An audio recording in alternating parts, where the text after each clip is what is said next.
Hello my dear friend, I wish you wisdom. In this video we will talk about how to overcome doubt and skepticism about the results of one's magical practice. Doubt and lust always appear when we approach the field of magic. And it's a really normal thing because we seek proof.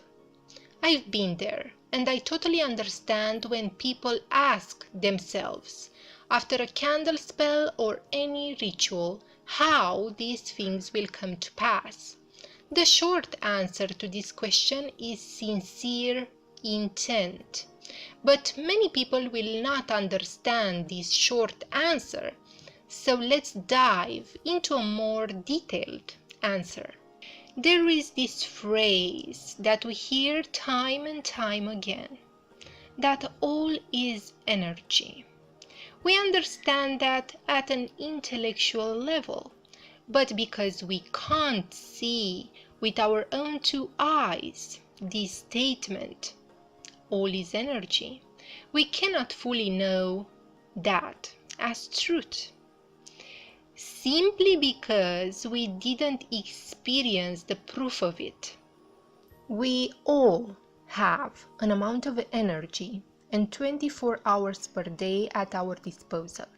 So we have an amount of energy and an amount of time. Now, every activity that you engage in requires from your part the usage of your energy. Most people will waste their energy thinking all the time, speaking all the time, and doing all kinds of things. A person that engages in magical practices, the first thing that he learns is how to conserve their energy.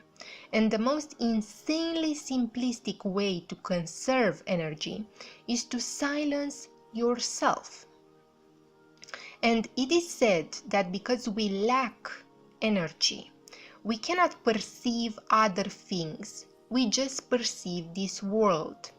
And this is so true, because most of the people who experience the most magical events, they experience these in meditation or when they just gaze at nature or the environment without thinking of anything. So how to silence ourselves? The first exercise that you can do in order to get there is to stop thinking.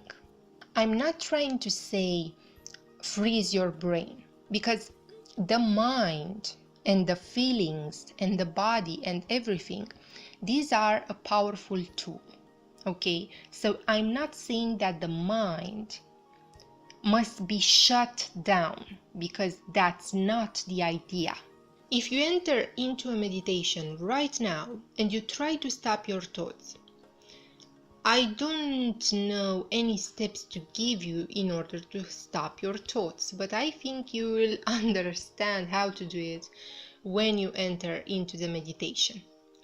If you stay in that thoughtless space, and it will be hard to do in the beginning, but if you stay in that thoughtless space, you will see that at one point you will feel like you are somehow in the head area, and you will feel as if you are floating. Now, this is not about an out-of-body experience, it's just a feeling that you will have inside of yourself, like you are floating somehow. When you have that feeling, that state, that's when the gap, the distance, was created between you and the mind. It's like you are working in the garden, and now you finished and you put the gloves down. So the mind, it's a tool that must be put aside. You have to have a distance between you and the mind, okay? Between you and the feelings, because by creating that gap between you and the mind, you'll see that you'll feel at ease. That's the way you overcome doubt. You must create that distance between you and the mind, between you and the feelings. The main problem that most of us have in our society is that we identify with those thoughts, we identify with those feelings. Let me give you a simple example on how you, as a person, identify with your thoughts or feelings. Let's say that you watch television and a commercial with a beautiful young lady appears on the television, and she tries to sell you makeup. By viewing those images, you see this young girl with beautiful makeup on. Thoughts will arise in your mind like, oh, if I buy that makeup, I can recreate that look and I will look like her. In that very moment, you identified yourself with that image and with that thought.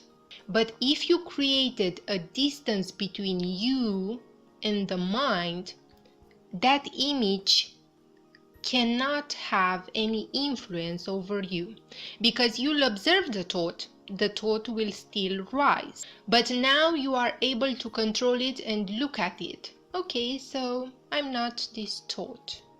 Now you can choose to buy the makeup because you want to, or you can choose to not buy the makeup. But normal person, because he identifies so much with that thought, and remember, thoughts will generate a feeling, he will feel that urgency to go and buy the product. So that's the way that you get caught in the system, because you don't have a space between you and the mind. You have to create that distance, because in that way you will be able to control your thoughts and your feelings at will. So let's get back to our subject: how to overcome doubt and skepticism when practicing magic. First of all, people will try to create a spell or to make a ritual in order to manifest a thing in their life, or to change their life in a miraculous way. Isn't that so? If you remember a thing from this video, is this: sincere intent will manifest quickly in your life. But you must ask yourself first, why do you want to manifest such and such? Why is that? You must dig up the graves in order to see why do you want that specific thing. Because many people say that they want, for example, money, or they want this person to be with, but they don't know why. And in order for you to see your pure and sincere intent, I know this will sound morbid, but I believe that in this manner you'll reach that sincere intent very quickly. You must become friends with your death, because that is the only certainty that you have in this life. Now, whenever you try to manifest a thing in your life, maybe it's a love relationship, maybe it's more money, and such a thing. Just imagine that your friend, death right here, comes to you and says, look friend, you have just one more week to sit around in this material plane. What do you choose to do? Who do you want to be with? What type of persons would you like to have around you in this week? I guarantee if you look in this way whenever you want to make a decision, you will choose to do the best things for your life and for other people as well.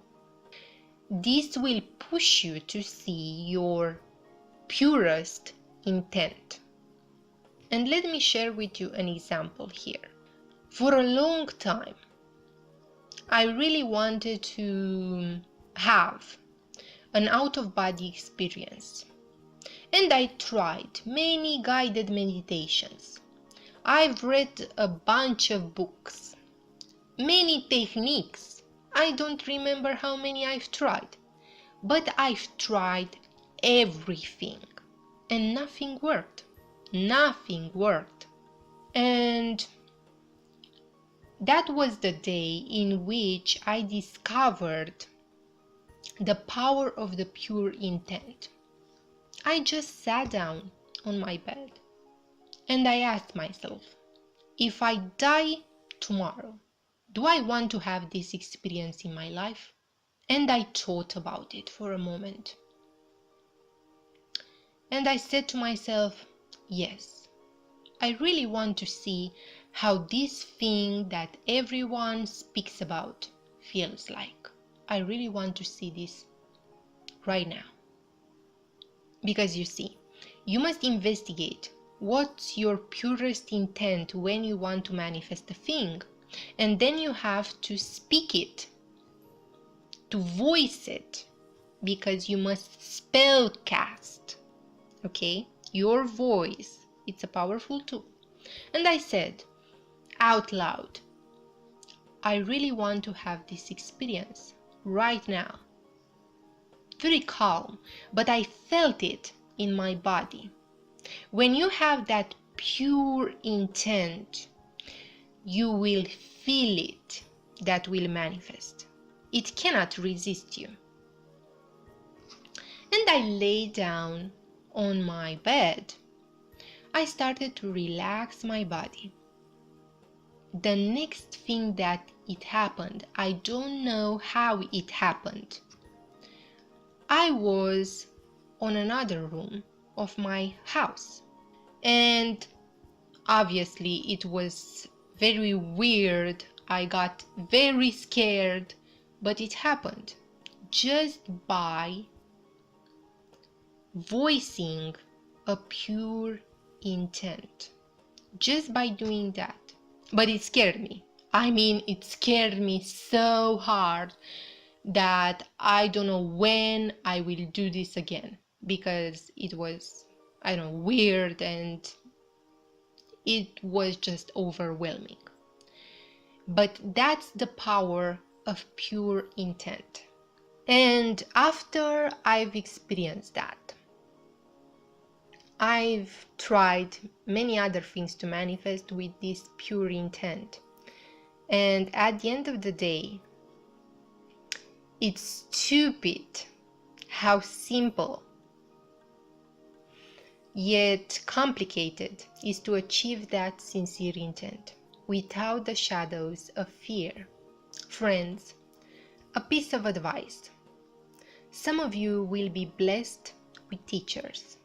Some will not be blessed with any teacher.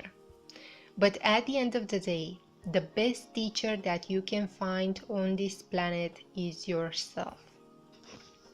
I want to end this video with a comment that I got from John Burman. I hope that I pronounced that correctly.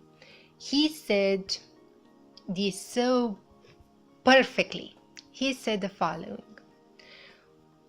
what you are talking about boils down to awareness. If you have the courage to witness yourself truthfully, you can change and improve. If not, you are a leaf in the wind. So yes, what I'm speaking about on this channel is pure awareness. If you are able to do that, whoa, what things will come to you will be just amazing and mind-blowing. Have a beautiful day. If you like this video, please don't forget to subscribe.